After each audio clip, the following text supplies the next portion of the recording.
Hello sir. ఏంటంటే ఇప్పుడు మన ఆంధ్రప్రదేశ్‌లో చూసుకున్నట్లయితే తెలుగుదేశం పార్టీ లోకేష్‌ని డిప్యూటీ సీఎం చేయాలని, జనసేన పార్టీ ఆల్రెడీ పవన్ కళ్యాణ్ ఉన్నారు గదా! మళ్ళీ ఎందుకు అనే విభేదాలు కనిపిస్తున్నాయి. అలాగే ఇప్పుడు ఏబిఎన్ రాధాకృష్ణ గారు లేవెత్తిన అంశం ఏంటి? అలాగే మహాసేన రాజేష్ గారు హ్మ్. తీసుకొచ్చిన సబ్జెక్ట్ ఏంటి సార్? హ్మ్. హ్మ్. ఇక్కడ ఈ విషయాన్ని విశ్లేషించాలంటే అనేక విషయాలను మనము ఏదైనా ఒక విషయాన్ని మనం విశ్లేషించాలంటే, దానికి లింక్ అయినయన్ని అన్నీ గూడా మనము విశ్లేషించాల్సుంటది. ఇందులో ఎన్నున్నాయంటే డిప్యూటీ సీఎం అనే విషయం. హ్మ్. అంటే ఉప ముఖ్యమంత్రి. హ్మ్.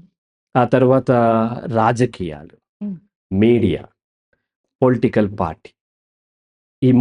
ఈ నాలుగిటిని మనం విశ్లేషించాలి. అలాగే వచ్చేసి లోకేష్. నారా లోకేష్ చంద్రబాబు నాయుడు కొడుకు ప్రస్తుతం ఆంధ్రప్రదేశ్ పంచాయతీరాజ్ ఏవో సమ్ మినిస్టర్ ఉన్నారాయన. అలాగే వచ్చేసి పవన్ కళ్యాణ్ జనసేన అధ్యక్షుడు. జనసేన పార్టీకి ఆయన అధ్యక్షుడు. అలాగే ఇంకా దీనికి లింక్ అయి ఉన్నది నేషనల్ పార్టీ అయినటువంటి భారతీయ జనతా పార్టీ. ఈ అన్ని అంశాలు దీంట్లో ముడిపడి ఉంటాయి. ప్రతి విషయాన్ని మనం కలుపుకొని అన్ని ఫ్యాక్టర్స్‌ని కన్సిడర్ చేసి మనం విశ్లేషించినట్లయితే మనకి పూర్తిగా అర్థమయ్యే అవకాశం ఉంటది. రైట్ అమ్మా? సో, మొదట మనము విశ్లేషించాల్సిందేంటి అనంటే, అసలు ఏంటి డిప్యూటీ సీఎం? హ్మ్. ఎంతమందుండాలి? ఇప్పుడేమంటున్నారు, నారా లోకేష్‌ని కూడా డిప్యూటీ సీఎం చేయాలి. డిప్యూటీ సీఎం ఒకరే ఉంటారు. పవన్ కళ్యాణ్ ఉన్నాడు గదా! మళ్ళీ ఎందుకీయన? ఈయన ఉంటే ఆయనకేమన్నా ఇబ్బందవుద్ది ఇటువంటియన్నీ. అసలు ఏంటి డిప్యూటీ సీఎం అంటే యాక్చువల్లీ రాజ్యాంగం ప్రకారం డిప్యూటీ సీఎం లేదు. ఉన్నదేంటి అనంటే మనము ఎన్నుకున్నటువంటి ఈ ఎమ్మెల్యేలు. అంటే ప్రతి నియోజకవర్గానికి ఒక ఎమ్మెల్యే ఉంటారు. ఆ ఎమ్మెల్యేల్లో మెజారిటీ ఉన్నవాళ్ళు వాళ్ళు గవర్నమెంట్ ఫార్మ్ చేయమని గవర్నర్ పిలిస్తే వాళ్ళ లీడర్ ఎవరైతే ఉంటారో అతన్ని ఎన్నుకుంటారు. ఎన్నుకుంటే ఇప్పుడు మన ఆంధ్రప్రదేశ్‌లో చూస్తే హ్మ్. చంద్రబాబు నాయుడు ఫార్మల్‌గా ఎన్నుకోవాలి వాళ్ళు. మనకైతే తెలిసి చంద్రబాబు నాయుడే లీడ్ చేస్తాడు. కానీ ఫార్మల్‌గా ఎన్నుకొని మా యొక్క ఈ లెజిస్లేటివ్ పార్టీ అంటే గెలిచిన ఎమ్మెల్యేల యొక్క నాయకుడిగా మేము చంద్రబాబు నాయుడిని ఎన్నుకుంటున్నాము అని చెబితే ఆయన ముఖ్యమంత్రి అవుతారు. ఆయన మిగతా మంత్రులందరినీ ఆయన సెలెక్ట్ చేసుకొని అందులో గెలిచిన వారిలో ఎంతో 150 153 ఎంతో ఉంటారు గదా! హ్మ్. వాళ్ళల్లో ఇంత పర్సెంటేజ్ మొత్తం ఎన్నైతే అసెంబ్లీ స్థానాలున్నాయో దాంట్లో 15% ఎంతో పెరగకుండా మినిస్టర్స్‌ని వాళ్ళు చూజ్ చేసుకుంటారు. హ్మ్. అందులో రకరకాల ఏ మినిస్టర్ అయినా ఒకటే. రాజ్యాంగ ప్రకారం మనకైతే ఇక్కడ పవర్‌ని బట్టి హోమ్ మినిస్టర్ ఎక్కువ. ఇంకొకరెవరో దేవాదాయ శాఖ తక్కువ అన్నట్టుగా మనకనిపిస్తది. కానీ రాజ్యాంగానికి అందరూ మినిస్టర్స్ అంతే. అదే తెలంగాణలో అయితే కాంగ్రెస్ పార్టీ ఉంది గాబట్టి జాతీయ పార్టీలు ఏం జేస్తాయి, ఫలానా అతన్ని ఎన్నుకోమని చెప్పి ఈ లెజిస్లేషన్స్ అందరికి అంటే ఎమ్మెల్యేలందరికీ చెప్తే వీళ్ళేం జేస్తారంటే, మా రేవంత్ రెడ్డి గారు మా నాయకుడు అంటే ఆయన్ని ఆహ్వానిస్తే ఆయన ముఖ్యమంత్రిగా ఉండి మిగతా వాళ్ళందరినీ వీళ్ళు నా మంత్రులు అంటారు. అంతే తప్ప రెండో ముఖ్యమంత్రి లేరు. డిప్యూటీ సీఎం అనేది లేరు. ఈ డిప్యూటీ సీఎం అనేది తెలంగాణ ఏర్పడినప్పుడు, ఈ తెలంగాణ, ఆంధ్ర రాష్ట్రం అనేది మద్రాసు రాష్ట్రం నుంచి విడిపోయి, ఈ హ్మ్. ఆంధ్ర రాష్ట్రం కోస్టా అండ్ రాయలసీమ ఎక్కడ ఉండేది ఇంతకుముందు మద్రాసు రాష్ట్రంతో కలిసి ఉండేది. అక్కడి నుంచి విడిపోయి భాషా ప్రయుక్త రాష్ట్రాలన్నట్టుగా తెలుగు వాళ్ళకి వేరే స్టేట్ కావాలని ఫైట్ చేయటం వల్ల దాన్ని విడగొట్టారు. అప్పుడు ఆంధ్ర రాష్ట్రం ఏర్పడింది. ఆంధ్ర రాష్ట్రం కర్నూలు రాజధానిగా ఏర్పడింది. హ్మ్. అప్పుడు సరైనటువంటి ఫండ్స్ లేక ఆంధ్ర రాష్ట్రం సర్వైవ్ అవ్వటం కష్టమైనప్పుడు, మళ్ళీ అది తెలంగాణతోని కలిసి తెలంగాణ నైజాం ప్రాంతం ఉండేది. ఇది తెలంగాణను మించి ఉండేది. అంటే నైజాం అంటే ఇప్పుడున్నటువంటి తెలంగాణ, కర్ణాటకలో ఉన్నటువంటి హైదరాబాద్ తెలంగాణ అంటారు. నార్త్‌లో ఉంటుంది. నార్త్ కర్ణాటక అండ్ విదర్భ ప్రాంతం. ఏది మహారాష్ట్రలో. హ్మ్. ఈ 3 ప్రాంతాలు కలిపి హైదరాబాద్ స్టేట్ అని ఉండేదది. నిజాం పరిపాలించింది. ఈ హైదరాబాద్ స్టేట్‌ని 3 ముక్కలు జేసి, ఈ తెలంగాణ ప్రాంతాన్ని, ఆంధ్రప్రదేశ్‌ని కలిపి అప్పుడు ఒక జెంటిల్‌మెన్ అగ్రీమెంట్ చేశారు. అది దాంట్లో రకరకాల రూల్స్ పెట్టారు. అందులో ఒకటేంటంటే, ఒకవేళ ఆంధ్ర ప్రాంతానికి చెందిన ముఖ్యమంత్రి ఉంటే, తెలంగాణ ప్రాంతానికి చెందినతను ఉప ముఖ్యమంత్రి ఉండాలి. హ్మ్. అలాగే ఒకవేళ తెలంగాణ ప్రాంతానికి ముఖ్యమంత్రి ఉంటే, ఆంధ్ర ప్రాంతానికి ఉప ముఖ్యమంత్రి ఇవ్వాలి అనేది ఒక అగ్రీమెంట్ చేసుకున్నారు. అగ్రీమెంట్ చేసొచ్చిన తర్వాత మళ్ళీ వచ్చిన వెంటనే గుర్తులేదు. ఆయన ముఖ్యమంత్రి ఆంధ్ర ప్రాంతానికి గుంటూరు జిల్లాకు చెందిన ఆయన. ఆయన ఏమన్నారంటే ఉప ముఖ్యమంత్రి అనే దానికి ఏం ప్రాధాన్యత లేదు. ఇది ఆరో వేలు లాంటిది. హ్మ్. ఆరో వేలు అంటే ఏంటి సహజంగా 5 ఏళ్లుంటాయి. కొంతమందికి జెనెటికల్లీ ఏదో ఇబ్బంది వల్ల ఆరో వేలు గూడా ఉంటుంది. మనకి సినిమా హీరో ఆయన పేరేంటి? 'రితిక్ రోషన్‌కి' ఒక ఎక్స్‌ట్రా వేలుంటుంది. అది ఎక్స్‌ట్రానే తప్ప దానివల్ల స్పెషల్ యూజ్ ఏం లేదు అని చెప్పటంలాగా ఆయన ఉద్దేశ్యంతో చెప్పాడు. ఆ తరువాత ఈ ప్రభుత్వాలు ఏం చేస్తాయి? ఎవరినైతే పొలిటికల్లీ సాటిస్ఫై చేయాలో హ్మ్. వాళ్ళకి ఉప ముఖ్యమంత్రి ఇస్తూ ఉంటారు. సో, తెలంగాణలో కూడా మన ఎవరు కేసీఆర్ ముఖ్యమంత్రిగా ఉన్నప్పుడు అనేక మంది ఉప ముఖ్యమంత్రులున్నారు. ఒకరికి కాదు చాలా మందికిచ్చారు. ఆయన ఇంక్లూడింగ్ మనం రాజయ్య. హ్మ్. రాజయ్యతో కలిపి ఆయన దళిత్. అలాగే ముస్లింకి. అలాగ అందరికి ఎవరికైతే సాటిస్ఫై చేయాలో ఉప ముఖ్యమంత్రి అలా ఇస్తూ ఉండేవారు. దానివల్ల స్పెషల్ యూజ్ ఏం లేదు. పేరుకి మాత్రము ఉప ముఖ్యమంత్రి అని పిలవటానికి పనిచేస్తది. అలాగే ఇప్పుడు 2024లో ఏర్పడినటువంటి ప్రభుత్వం 24లోనేనా? హ్మ్. సో, 24లో ఏర్పడిన ప్రభుత్వంలో 3 కూటమిగా వాళ్ళు పోటీ చేశారు. ఎవరు? తెలుగుదేశము, జనసేన పార్టీ అండ్ హ్మ్. బీజేపీ కలిపి చేసినప్పుడు జనసేన ఇనిషియేట్ తీసుకొని ఆయన జైల్‌లో ఉన్నప్పుడు కూడా సపోర్ట్ ఇచ్చి, నిలబెట్టి ఒక పవర్‌ఫుల్ వాయిస్ వినిపించి జగన్మోహన్ రెడ్డికి వ్యతిరేకంగా ఆ కూటమి అధికారం రావడానికి మెయిన్ కారణమయ్యాడు కాబట్టి ఆయన్ని గౌరవిస్తూ ఆయన మినిస్ట్రీ ఇచ్చి ఉప ముఖ్యమంత్రి గూడా మన చంద్రబాబు నాయుడు గారు చేశారు. ఇది ఉప ముఖ్యమంత్రి కాంటెక్స్ట్ అండ్ హ్మ్.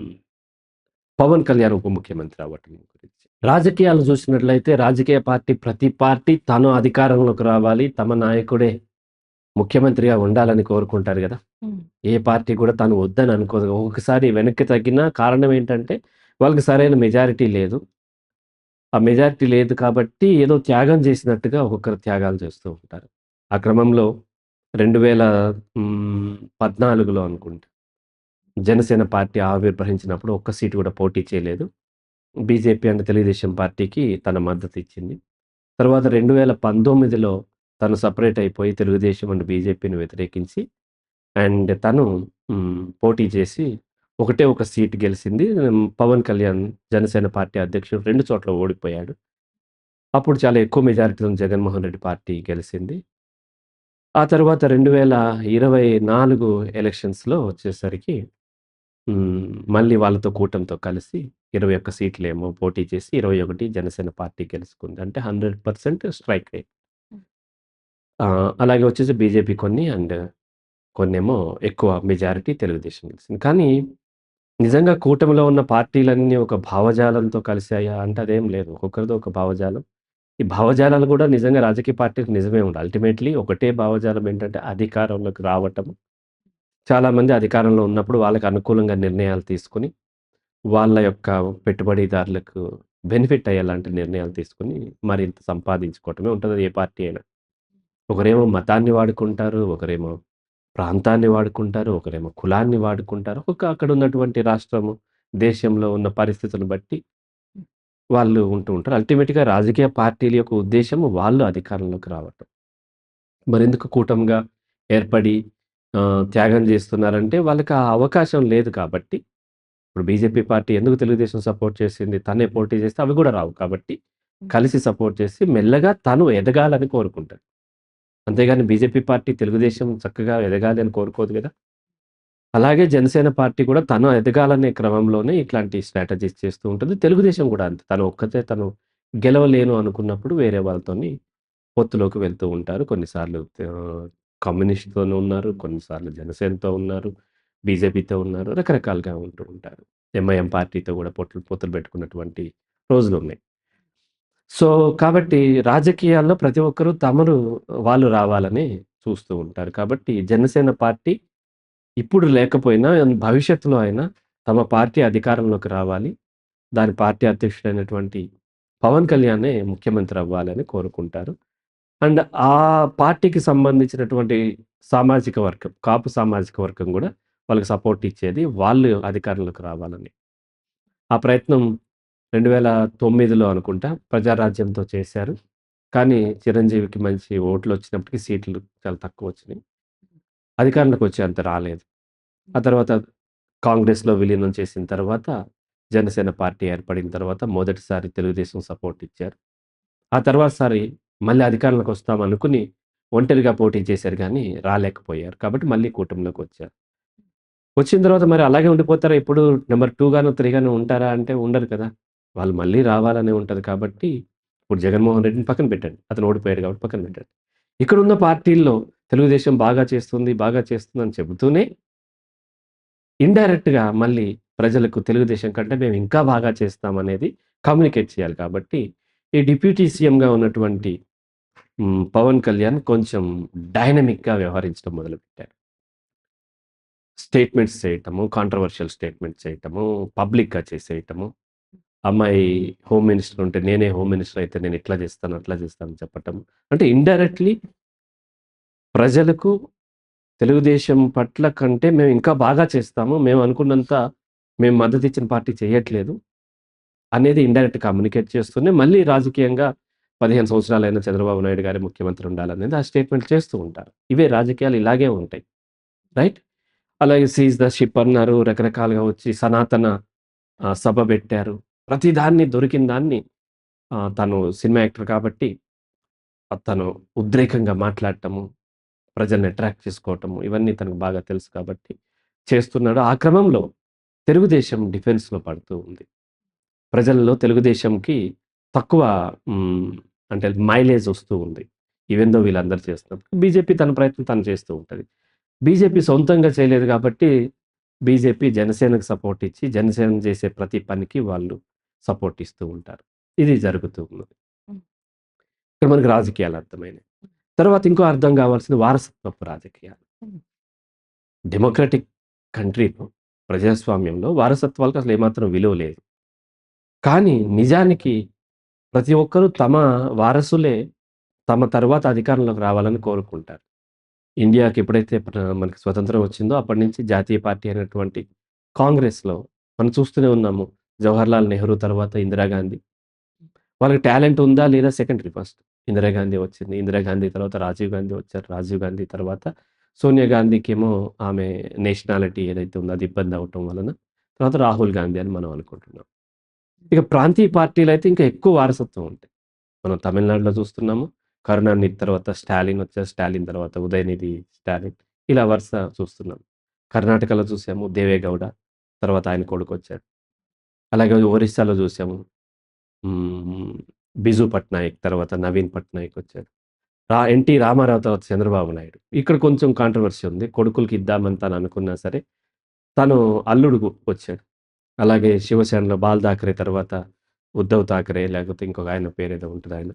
హ్మ్. రాజ్ ఠాకరే. ఆయన వేరే పార్టీ పెట్టుకొని ఇట్లా రకరకాల మన శిబు సోరెన్ ఇట్లా ప్రాంతీయ పార్టీల్లో ఎక్కువగా వారసత్వమే ఉంటుంది. హ్మ్. వారసత్వంలే రావాలని చూస్తారు. కాకపోతే నా వారసుడు ఇతను నా కొడుకు కాబట్టి ఇవ్వండని ఎవరు చెప్పరు. మనం చూసాం గదా! కేసీఆర్ తర్వాత కేటీఆర్ వస్తున్నాడు. హ్మ్. సో, నా కొడుక్కివ్వండని ఔట్ అండ్ ఔట్ చెప్పేసేస్తే ప్రజల్లో వ్యతిరేకత వస్తది కాబట్టి అలా చెప్పరు వాళ్ళు. చెప్పకుండా వాళ్ళేం జేస్తూ ఉంటారంటే, ఇప్పుడు చంద్రబాబు నాయుడుకి నా కొడుకొద్దు, నెక్స్ట్ బాగా పనిజేస్తున్నాడు పవన్ కళ్యాణ్ ముఖ్యమంత్రి అవ్వాలని కోరుకుంటాడా? కోరుకోడు గదా! కేసీఆర్ గూడా నా కొడుకు కేటీఆర్ ఒద్దు, కేటీఆర్ కంటే బాగా పనిజేస్తాడు హరీష్ రావు, లేకపోతే ఈటెల రాజేందరో, ఇంకొకరో అవ్వాలని కోరుకోడు గదా! అలా ఎవరికి వాళ్ళకి వాళ్ళ కొడుకు ఇప్పుడు నా కొడుకొద్దు, చంద్రబాబు నాయుడు కావాలని రామారావు ఏం కోరుకోలేదు. కానీ రామారావుని దించేసి ఏదో రాజకీయాలతోని చంద్రబాబు నాయుడు వచ్చాడు. అలాగే ఇప్పుడు చంద్రబాబు నాయుడు గూడా లోకేష్ కంటే బాగా పనిజేస్తాడు కాబట్టి జూనియర్ ఎన్టీఆరో లేకపోతే మరొకరో రావాలని కోరుకోరు కదా! కాబట్టి తమ కొడుకు రావాలని వాళ్ళ మనసుల్లో ఉంటది.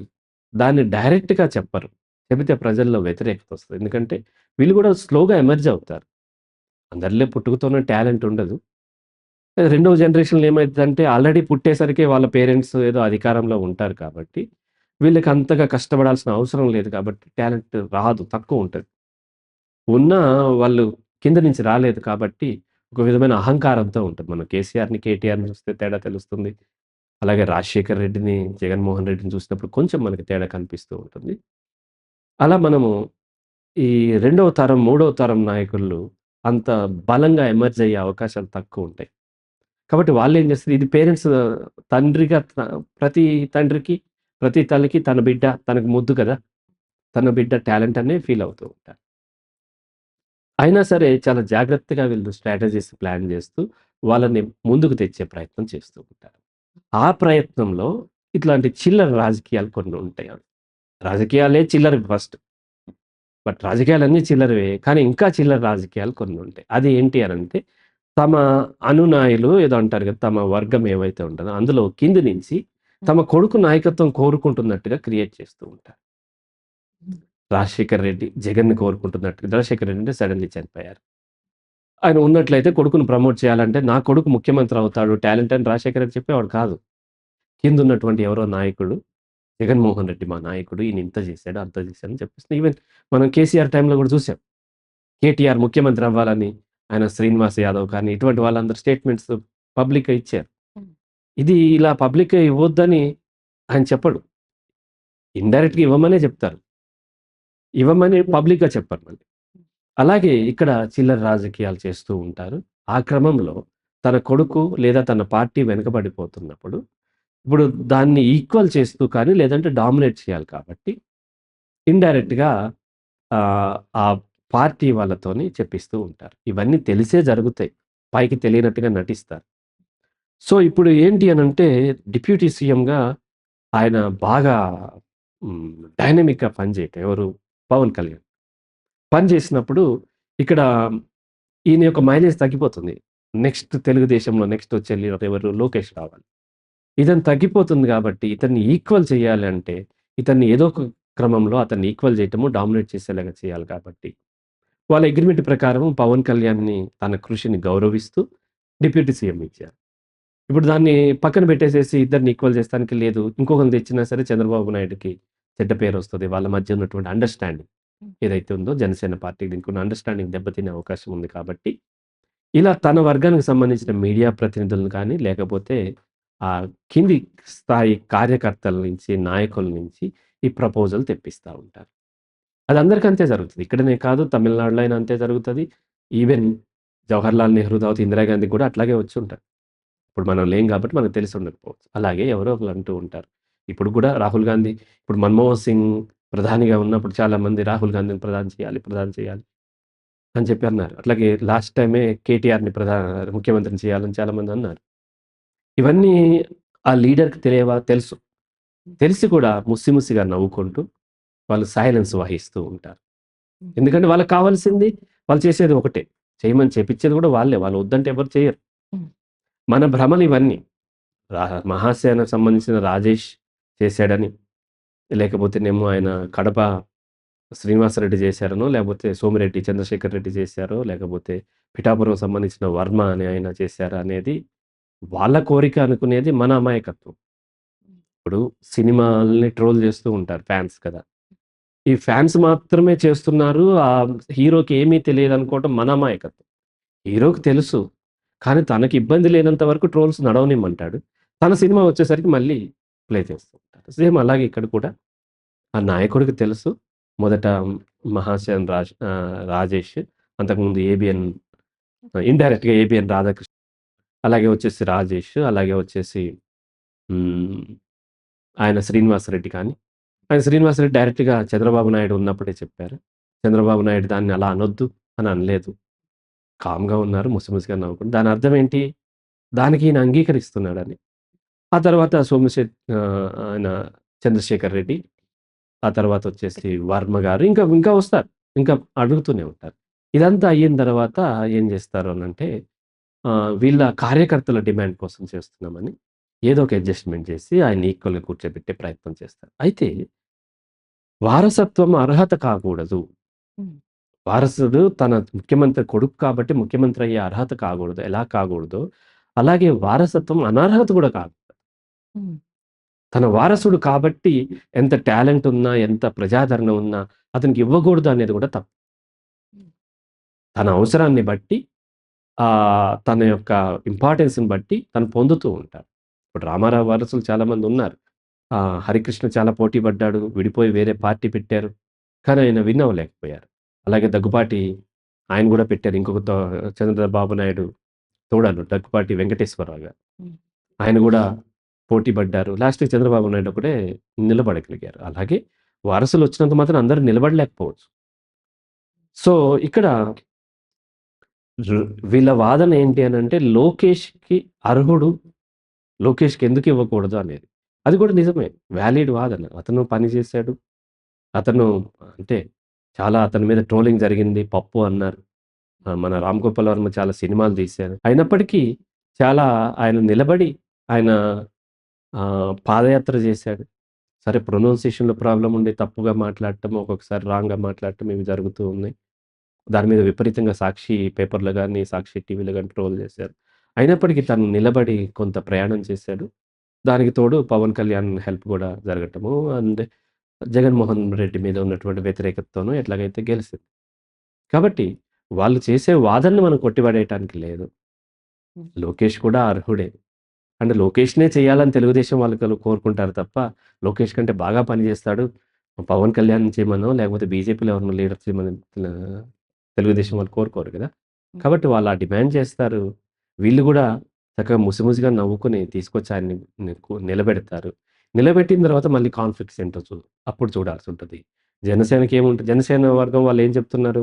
ఇప్పుడైతే కడపకి జిల్లాకి చెందినటువంటి ఆయన శ్రీనివాస్ రెడ్డి ఆ సభలో చంద్రబాబు నాయుడు ముందు చెప్పగానే అదే జిల్లాకు చెందిన జనసేన నాయకులు ఏమన్నారంటే, "లొకేషన్ డిప్యూటీ సీఎం చేయండి. కానీ పవన్ కళ్యాణ్‌ని సీఎం చేయండి. మీరు కేంద్రంలోకి వెళ్లి కేంద్ర మంత్రి అయ్యి దేశానికి సేవ చేయండి" అని. ఇయన్నీ మన ఇష్టమేనా? కాకపోతే అలా ప్రపోజల్ తెస్తూ ఉంటారు. అంటే లోకేష్ డిప్యూటీ సీఎం అయినా అభ్యంతరం లేదు. బట్ మా నాయకుడి తర్వాత మీ నాయకుడు రెండో నాయకుడు ఉండాలి. ఎందుకంటే మిమ్మల్ని మేము అంగీకరించి మేము 2గా ఉన్నాం కాబట్టి, ఈ 2లోకి మీరు రావద్దు. మీరు 3 గానో, 4 గానో, 5 గానో ఉండొచ్చు అనేది వాళ్ళ యొక్క ప్రయత్నం. ఈ ప్రయత్నం బీజేపీ ఏం చేస్తుంది? బీజేపీ చూస్తూ ఉంటది. బీజేపీ ఇప్పుడు జనసేన పార్టీని వాడుకుంటూ ఉంటది. రైట్? బీజేపీ ఇప్పుడు సొంతంగా ఎదిగే అవకాశం లేదు కాబట్టి, ఎప్పుడు ఎదగగలుగుతది బీజేపీ? ఇక్కడ మతపరమైనటువంటి డివిజన్ వచ్చినప్పుడు, మతపరమైన ఉద్వేగాలు పెరిగినప్పుడు బీజేపీ వాడుకోగలుగుతది. అందుకని జనసేనకి సపోర్ట్ చేస్తూ, జనసేన మతపరమైనటువంటి డివిజన్ తెచ్చేటువంటి ప్రయత్నాలు చేస్తూ, తిరుపతిలో లడ్డూ వివాదం కానీ, లేకపోతేనేమో ఆరుగురు తొక్కిసలాటలో చనిపోవటం కానీ, లేకపోతే ఎక్కడో రథం కాలిపోయిందన్నప్పుడల్లా విపరీతంగా జనసేన అట్లా రెచ్చిపోతున్నప్పుడు, ఇప్పటికి పవన్ కళ్యాణ్ పేరు రావచ్చు. బీజేపీ స్ట్రాటజీస్ అన్నీ ఇమ్మీడియేట్‌గా నెక్స్ట్ డే అధికారంలో రావటం ఉండవు. లాంగ్ రన్‌లో అండ్ పర్మనెంట్‌గా వాళ్ళ చేతుల్లోకి రావటం కోసం వాళ్ళ స్ట్రాటజీస్ ఉంటాయి. కాబట్టి మతపరమైన విద్వేషాలు రెచ్చగొట్టేలాగా, లేకపోతే ఆ కాంటెక్స్ట్‌లో ఉండేలాగా బీజేపీ ప్రయత్నం చేస్తుంటది. అండ్ బీజేపీకి ఇంకా సేఫ్ ఏంటి అనంటే, జగన్మోహన్ రెడ్డి అధికారంలో ఉన్నప్పుడు ఇంకా వాళ్ళకి బీజేపీకి వాళ్ళు ఎదిగే అవకాశాలు పెరుగుతాయి. ఎందుకంటే జగన్మోహన్ రెడ్డికి ఒక ఇమేజ్ ఏంటి అంటే తను క్రిస్టియన్ అని. క్రిస్టియన్స్ మద్దతుతో తను వచ్చాడని. జగన్మోహన్ రెడ్డి ఉన్నంత సేపు క్రిస్టియన్స్ పెరిగిపోతున్నారు. హిందూ దేవాలయాల మీద అటాక్ జరుగుతుంది. అటువంటిది ఇచ్చారు. సో, కాబట్టి దానికి అపోజిట్‌గా ఇటు ఉంటూ పవన్ కళ్యాణ్‌ని వాడుకుంటూ, రేపొద్దున తెలుగుదేశము, పవన్ కళ్యాణ్ ఒకవేళ కాన్ఫ్లిక్ట్ వచ్చినట్లయితే, ఖచ్చితంగా బీజేపీ పవన్ కళ్యాణ్‌కి సపోర్ట్ చేస్తది. పవన్ కళ్యాణ్ ముఖ్యమంత్రి అవుతాడా లేదా పక్కన పెట్టండి. కానీ ముఖ్యమంత్రి అయ్యే అవకాశం ఉంటే చేస్తది. మనకెట్లాగైతే మహారాష్ట్రలో షిండేనా ఆయన చేసినట్టు ఇక్కడ చేస్తది. అవకాశం లేకపోతే మేమిలా అన్యాయానికి గురయ్యాము అని గగ్గోలు పెట్టి ప్రజల్లో సింపతి జనసేనకి తనకు వచ్చేలాగా చేస్తది. ఇక తెలుగుదేశం పార్టీ కంప్లీట్‌గా ఎప్పుడైతే పోతుందో లేదో మనకు తెలీదు. ఒకవేళ పోవాలని వాళ్ళు కోరుకుంటారు. ఎందుకంటే చంద్రబాబు నాయుడు వయసైపోయింది. అంత పెద్ద లీడర్ లేడు. నిజం చెప్పాలంటే చంద్రబాబు నాయుడు చాలా సీనియర్. ఆయన చాలా రాజకీయం బాగా తెలిసినాయన. ఎన్టీ రామారావుని పక్కన పెట్టగలిగినాయన. సో, అటువంటి నాయకుడు లేడు కాబట్టి ఇతను వెళ్ళిపోయేదాకా వెయిట్ చేసి, అతను వెళ్ళే తర్వాత వాళ్ళు విజృంభించాలని చూస్తారు. ఆ క్రమంలో ఎప్పుడైతే తెలుగుదేశం మొత్తం సైడ్ అయిందో, అప్పుడు జనసేనని ఈజీగా వాళ్ళు డీల్ చేయాలని అనుకుంటారు. ఈజీయో, కష్టమో తర్వాత చూద్దాం. దాన్ని ఎదుర్కొనే స్ట్రాటజీస్ మళ్ళీ జనసేనకుంటాయి, పవన్ కళ్యాణ్‌కుంటాయి. పవన్ కళ్యాణ్ బీజేపీని వాడుకుంటాడు. బీజేపీ కూడా పవన్ కళ్యాణ్‌ని వాడుకుంటది. అయితే ఎవరు విన్ అవుతారనేది మనం చూడాల్సుంటది. ఒకసారి ప్రాంతీయ పార్టీలు బీజేపీని, కాంగ్రెస్‌ని చాలా తక్కువ అంచనా వేస్తూ ఉంటాయి. వేసి మనం వాడేసుకుంటాం. ప్రస్తుతం మన అధికారంలోకొస్తే చాలు. ప్రస్తుతం మనం అసెంబ్లీలో అడుగుపెడితే చాలు. ఇట్లా చూస్తూ ఉంటారు. సో, నిజం చెప్పాలంటే బీజేపీని చాలా బలంగా వాడుకోనివ్వకుండా చేసింది టీడీపీ అనుకోవాలి. ఎవరు? చంద్రబాబు నాయుడు.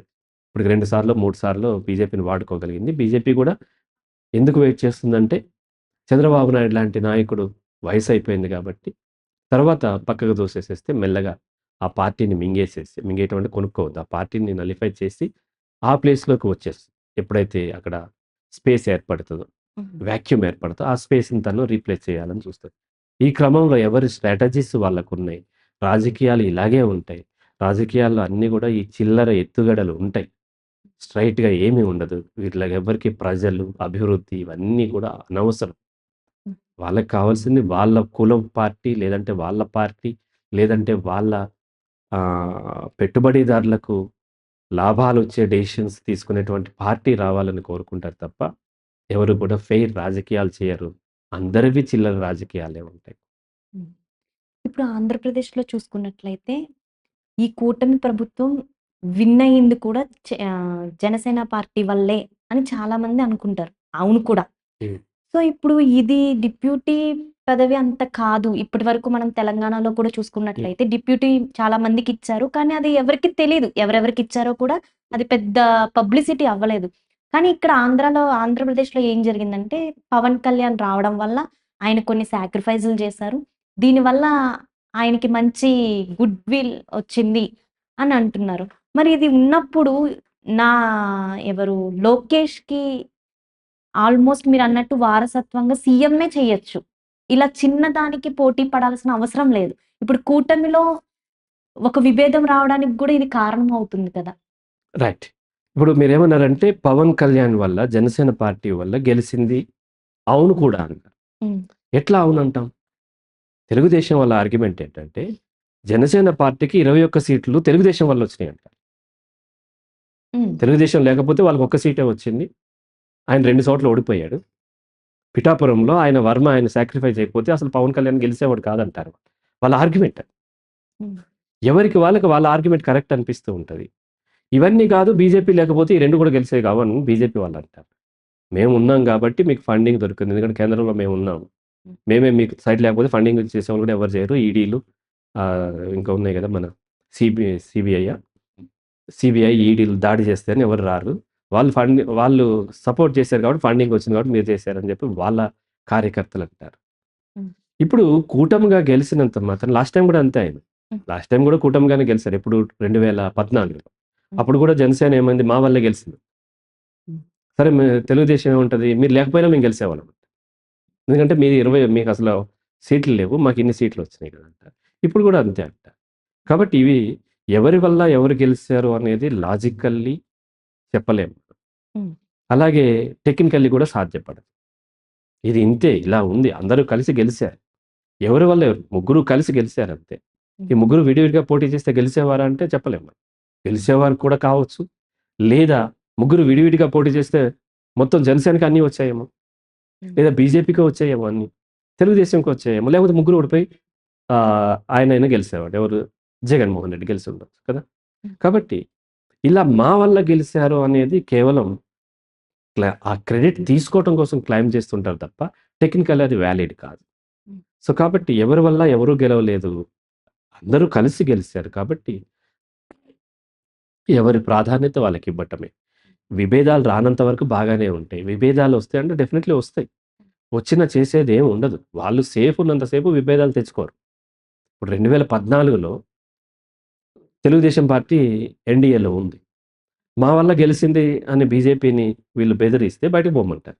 ఎందుకు వాళ్ళకి మెజారిటీ ఉంది. అదే మాట ఇప్పుడు అనలేరు వాళ్ళు. ఎందుకు మెజారిటీ లేదిప్పుడు. ఇప్పుడొచ్చి తెలుగుదేశం ఏమన్నా గట్టిగా డిమాండ్ చేస్తే బయటికి పొమ్మని చెప్పలేరు. కాకపోతే వేరే రకంగా కేసులు అవన్నీ ఉండటంతోని వాళ్ళని హ్యాండిల్ చేస్తూ ఉంటారు. అలాగే ఇప్పుడు తెలుగుదేశం పార్టీకి చాలా సీట్లొచ్చాయి. కాబట్టి ఇప్పుడు మా వల్ల గెలిసాము, మేము ఉపసంహరించుకుంటే పొమ్మంటారు హ్యాపీగా. నాలుగో, ఐదో మినిస్ట్రీలుంటాయి కదా! వీళ్ళోళ్ళకిచ్చుకోవచ్చు. హ్మ్. అయితే ఏంటంటే, అక్కడ బీజేపీ సపోర్ట్ ఉంది కాబట్టి, అలాగే ప్రజల్లో పలసనవ్వొద్దు. ఇలాంటి రాజకీయాలు చేస్తుంది తెలుగుదేశం మాటి మాటికని పలసనవ్వొద్దని చంద్రబాబు నాయుడు జనసేన పార్టీకి గాని, లేకపోతే ప్రత్యేకంగా పవన్ కళ్యాణ్‌కి తగిన గౌరవం ఇప్పటికీ చంద్రబాబు నాయుడు ఇస్తూనే ఉన్నాడు డైరెక్ట్‌గా. అలాగే పవన్ కళ్యాణ్ గూడా డైరెక్ట్‌గా అయితే చంద్రబాబు నాయుడు మీద తన గౌరవాన్ని వెలిబుచ్చుతూనే ఉన్నాడు. బట్ వెనక నుంచి యుద్ధం జరుగుతూనే ఉంటది. హ్మ్. కాన్‌ఫ్లిక్ట్స్ ఎప్పుడూ ఉంటాయి. బికాజ్ వాళ్ళకొక ఐడియాలజీతో చేయట్లే గదా! ఎవరికి ఒకటే ఎజెండా ఏంటి? వాళ్ళు అధికారంలోకి రావాలనేది కదా! ఇక్కడ కలెక్టివ్ గోల్ ఏం లేదు. అన్నీ గూడా ఎక్స్‌క్లూజివ్ గోల్. ఎవరికి వాళ్ళకి వాళ్ళ గోలే ఇంపార్టెంట్. కాబట్టి ఇందులో ఒకరే అవ్వగలరు. ముగ్గురు చదువుకుంటున్నారు అంటే టాపర్ అవ్వాలని ముగ్గురు ట్రై చేస్తుంటే ఒకడే టాపర్ అవుతారు కదా! ఆ ఒక్కడిని టాపర్ చేయాలని ఇద్దరు చూడరు కదా! కాబట్టి ఎవరికి వాళ్ళు టాపర్ అవ్వాలన్న క్రమంలో, ఎవరికి వాళ్ళు అధికారంలోకి రావాలనే ప్రయత్నంలో కాన్ఫ్లిక్ట్స్ రావాలనే కోరుకుంటారు. మా ప్రాధాన్యత ఆహ్, మా ప్రాధాన్యత పెరగాలని కోరుకుంటారు. అవసరమైతే బ్రేక్ అయిపోవాలని కోరుకుంటారు. ఒకవేళ రేపటికి రేపు మళ్ళీ ఎలక్షన్స్ వస్తే జనసేనకి మొత్తం 150 సీట్లొస్తాయో, లేకపోతే 130, 120 సీట్లొస్తాయంటే రేపే ఉపసంహరించుకొని చేస్తది. అలాగే బీజేపీకొచ్చినా అంతే. ఎవరికీ ఈ పార్టీ నిలబడాలని ఉండదు. కేవలం తెలుగుదేశంకుంటది. హ్మ్. తెలుగుదేశం తెలుసు ఇప్పుడే ఎలక్షన్స్ రావు కాబట్టి దాన్ని మేనేజ్ చేసుకుంటా వెళ్తూ ఉంటది. ఎవరైతే పెద్దన్న పాత్ర పోషిస్తున్నారో అంటే మెయిన్ లీడ్ చేస్తున్నారో వాళ్ళు ఇది స్టేటస్ కో కంటిన్యూ అవ్వాలని కోరుకుంటారు. మిగతా వాళ్ళని సేపు ఇరుకుని పెట్టాలనే చూస్తూ ఉంటారు. ఇరుకుని పడి తన క్రెడిట్ పెరిగేలాగా ఇరుకుని పెట్టాలి. తను నాశనం అయ్యేలాగా ఇరుకుని పెట్టాలనుకోరు.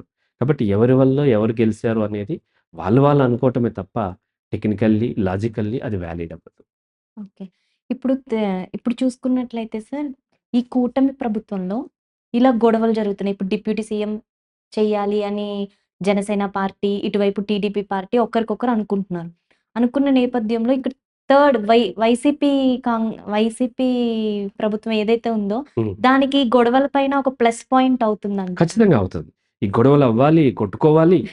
ఇట్లా అవ్వాలని అయిన గొడవను పెద్దగా చూపించటం. ఇగో నిన్ను చంద్రబాబు నాయుడు ఇట్లా అన్నారు. మీకు అర్థం కావట్లేదా? మిమ్మల్ని అవమానిస్తున్నారు. ఇగో జనసేన వాళ్ళు నిన్నిట్లా అన్నారు. మీకు అర్థం కావట్లేదా? మిమ్మల్ని అవమానిస్తున్నారు. అని ఒకరికొకరి మధ్యన పుల్లలు పెట్టాలని జనసేన వైఎస్ఆర్‌సీపీ కోరుకుంటది. వాళ్ళ మీడియా కూడా దాన్ని హైలైట్ చేసి చూపిస్తది. ఇప్పుడు ఒక మాట పవన్ కళ్యాణ్ తెలుగుదేశం వాళ్ళు అనగానే ఎక్కడది హైలైట్ అవుతదంటే, వైఎస్ఆర్‌సీపీ మీడియాలో హైలైట్ అవుతది. సాక్షిలోనో ఇంకెక్కడో పెద్దగా చూపిస్తారు. అలాగే ఒక మాట జనసేన వాళ్ళు మీరు మమ్మల్ని ఆధిపత్యం చెలాయిస్తున్నారని ఒకవేళ ఎవరైనా అన్నారనుకోండి, వెంటనే అది వైఎస్ఆర్‌సీపీ హైలైట్ చేస్తది. కూటమిలో తగాదాలున్నాయి. ఇది కూటమి ఫెయిల్ అవుతదని చూపే ప్రయత్నంలో వీళ్ళ తగాదాల్ని ఇంకా పెద్దగా చేసి చూపించే ప్రయత్నం ఖచ్చితంగా వైఎస్ఆర్‌సీపీ చేస్తుంది. ఆ బెనిఫిట్ వాళ్ళు పొందాలని చూస్తారు. డెఫినిట్‌గా బెనిఫిట్ కూడా అవుతది గూడా. హ్మ్. వాళ్ళకయ్యేది వాళ్ళకవుతది. వాళ్ళు బెనిఫిట్ అవుతుంది కాబట్టి జనసేన పార్టీ తను సబ్మిసివ్‌గా ఉండాలని చూడదు. వాళ్ళకంటే ఎక్కువ బెనిఫిట్ అయ్యే స్టెప్ వీళ్ళు తీసుకుంటారు. తెలుగుదేశం ఉండాలి, వైసీపీ ఉండొద్దని వాళ్ళకేమి ఉండదు. వాళ్ళు ఎదగటానికి ఏది అవసరమో అది చేస్తూ ఉంటారు కాబట్టి, వాళ్ళకి వైసీపీకి బెనిఫిట్ అయినా సరే జనసేన, బీజేపీ పార్టీలు డెఫినైట్‌లీ వాళ్ళు ఇక్కడ ఇబ్బందులకు గురి చేస్తూనే ఉంటారు అధికార పార్టీ. ఇంత చక్కటి విషయాన్ని మాకు అందించినందుకు ధన్యవాదాలు సార్.